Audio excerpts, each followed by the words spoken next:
Host TV से राज sir का नमस्कार। मित्रों, प्रस्तुत चारुचंद्र की चंचल किरणें में कवि मैथिली शरणगुप्त अपने काव्य ग्रंथ पंचवटी में भगवान श्री राम, माता सीता और भाई लक्ष्मण द्वारा वनवास के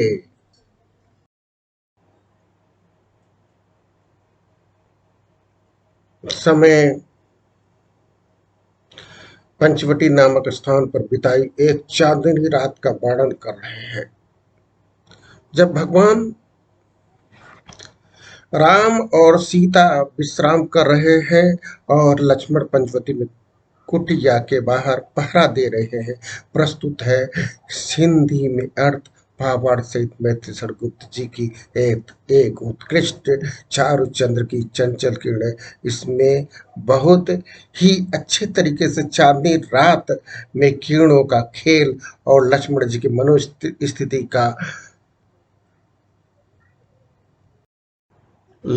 मनोस्थिति का वर्णन किया गया है। चारुचंद्र की चंचल किरणें, चारुचंद्र की चंचल किरणें खेल रही है जलथल में। स्वच्छ चांदनी बिछी हुई है अगवानी और अंबर तल में पुलक प्रकट करती धरती हरित तृणों की नोकों से मानो झूम रहे हैं।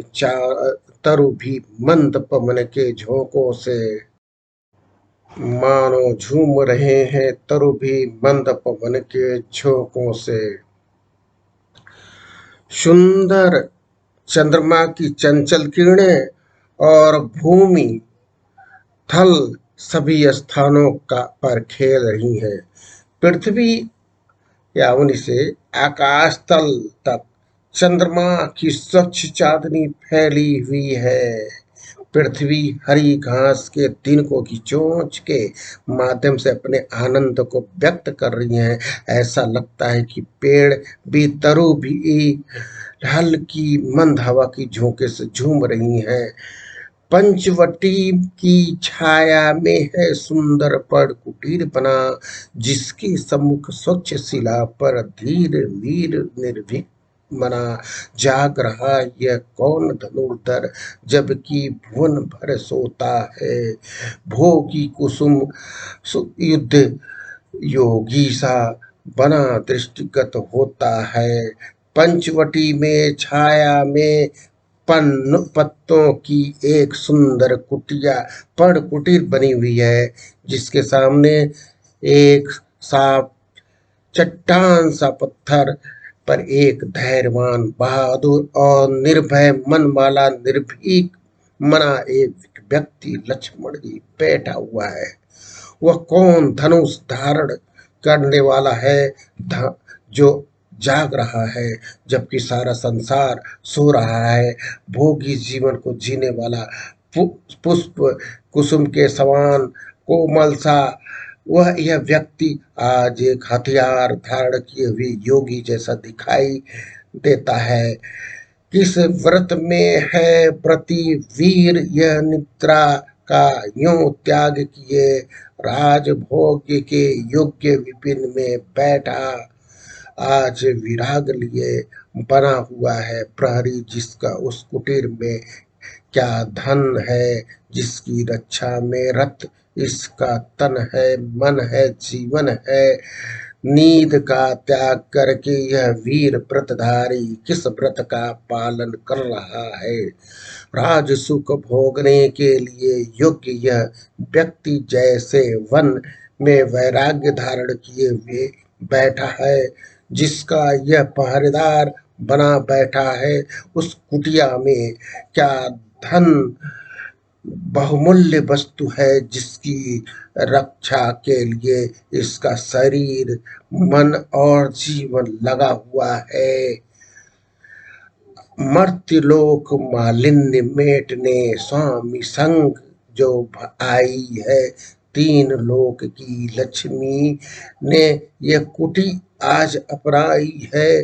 वीर वंश की लाज ही है, फिर क्यों वीर तो प्रहरी वजन देश विजन देश है निशा शेष है, निशाचरी माया ठहरी, धरती मर्त लोक का मैल मिटाने। जो अपने पति के साथ जो आई है, वे तीनों लोगों की लक्ष्मी आज इस कुटिया में रह रही है। वो एक वीर वंश की लाज है, इसलिए उनका पहरेदार भी वीर ही होना चाहिए, क्योंकि वह स्थान निर्जन है, रात भी बाकी है और चारों ओर राक्षसी माया का प्रभाव है, यानी कि उस क्षेत्र में राक्षस रहते हैं। कोई पास न रहने पर भी जन मन मौन नहीं रहता, आप आपकी सुनता है, वो आप से कहता है। बीच बीच में इधर उधर निज दृष्टि डालकर गोदमयी मन दृष्टि डालकर मोदमयी मन ही मन बातें करता है, वीर धनुधर नई नई। जब मनुष्य के पास कोई नहीं होता है, तब भी उसका मन चुपचाप नहीं रहता है। मनुष्य का मन मनुष्य की बात सुनता रहता है और अपनी कहता रहता है। इसी प्रकार संयमी धनुर्धर लक्ष्मण जी भी कभी बीच बीच में इधर उधर मुस्कान वाली मोदमयी दृष्टि डालकर मन ही मन अपने आप से बातें कर रहे हैं। क्या ही स्वच्छ चांदनी है यह, क्या ही स्तब्ध निशा है, स्वच्छ सुगंध है, स्वच्छ सुमंद गंध, वह निरानंद है, कौन दिशा बंद नहीं अब भी चलते हैं नियत नदी के कार्यकलाप पर, कितने एकांत भाव से, कितने शांत और चुपचाप, कितनी साफ चांदनी है और यह, और कितनी ठहरी हुई रात है, हल्की हल्की मंद इस स्वच्छंद खुशबू आ रही है। कौन सी दिशा जो आनंदित नहीं है, यानी कि सभी ओर आनंद है। अब भी रात्रि में भी नियति रूपी नर्तकी के काम बट नहीं बंद नहीं है, बल्कि कितनी शांति से हो रहे हैं। नियत का अर्थ है निश्चित जो होने वाला है, या प्रकृति के निश्चित कार्यकलाप है। बिखेर देती वसुंधरा, मोती सबके सोने पर, रवि बटोर लेता है उनको सदा सवेरा होने पर, और विराम दायनी अपनी संध्या को दे जाता है। शून्य श्याम तनु जिससे उसका नया रूप झलकाता है। सबके सोने के पश्चात यह धरती मोती ओस बिखेर देती है, और सुबह होने पर, सूर्य प्रकट होने पर ओस में बूंदे ऐसे गायब हो जाती है, जैसे सूर्य में मोती बटोर लिए हों। और जब सूर्य अस्त होता है, जो शाम आती है, जो कि आराम प्रदान करती है, संध्या पूर्व का समय, की काया का रंग श्याम होता है, जिससे उसका एक नया ही रूप प्रकट होता है। सरल तरल जिन तुम तुहिन करों से हंसती हर्षित होती है, अति आत्मिया प्रकृति हमारे साथ उन्हीं से रोती है। अनजानी भूलों पर भी वह अधे दंड तो देती है, पर बूढ़ों को भी बच्चों सा सदैव भाव से सोती है।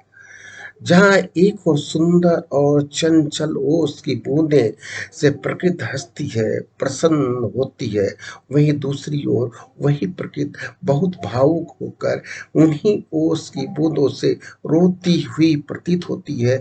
जहाँ एक ओर प्रकृति अनजाने में की हुई भूलों पर भी वो निर्दयता से सजा देती है, वही दूसरी ओर बूढ़ों की भी बच्चों की भी भांति दयावान से सेवा करती थी, दया भाव से सेवा करती है। 13 वर्ष व्यतीत हो चुके, 13 वर्ष व्यतीत हो चुके, पर है मानो कल की बात।